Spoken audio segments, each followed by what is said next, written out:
PCOD, PCOS തമ്മിൽ കുറച്ച് വ്യത്യാസങ്ങളുണ്ട്. അതിൻ്റെ ബേസിക് പ്രോബ്ലംസ് സിമിലർ ആണെങ്കിലും സിവിയറിറ്റി കൂടുതൽ PCOSലായിരിക്കും. ഡോക്ടർ, ഇന്ന് വളരെ കോമൺ ആയിട്ട് ഇന്നത്തെ ജനറേഷൻ ഡിസ്കസ് ചെയ്യുന്ന ഒരു കാര്യമാണല്ലോ PCOD.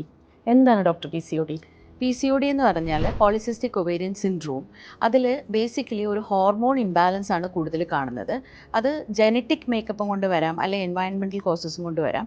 അപ്പോൾ അതിൽ വരുന്നത് കൂടുതലും അമിതമായ വണ്ണം വരാം, ഇറഗുലർ സൈക്കിൾസ് വരാം, ഹിർസുറ്റിസം, അത് മെയിൽ ഹോർമോൺ കൂടിയിട്ട് താടിയിലൊക്കെ രോമം, മീശ അങ്ങനെയുള്ള ഇതൊക്കെ വരാം. ഇതൊക്കെയാണ് കൂടുതലും PCODയിൽ കണ്ടുവരുന്നത്.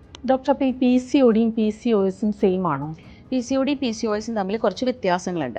അതിൻ്റെ ബേസിക് പ്രോബ്ലംസ് സിമിലർ ആണെങ്കിലും സിവിയറിറ്റി കൂടുതൽ PCOSലായിരിക്കും. PCOSലാണ് നമുക്ക് കൂടുതൽ diabetes, hyper tension, cardiovascular problems അങ്ങനെയൊക്കെ ഇൻഫെർട്ടിലിറ്റി ഒക്കെ കൂടുതൽ PCOSലായിരിക്കും.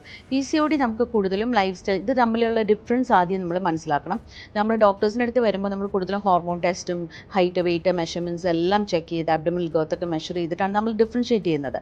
സ്കാനിങ്ങും ഒക്കെ ചെയ്താൽ ഡിഫറൻഷ്യേറ്റ് ചെയ്യുന്നത്. അപ്പോൾ ഇതിൻ്റെ ട്രീറ്റ്മെൻറ്റിലും വ്യത്യാസമുണ്ട്.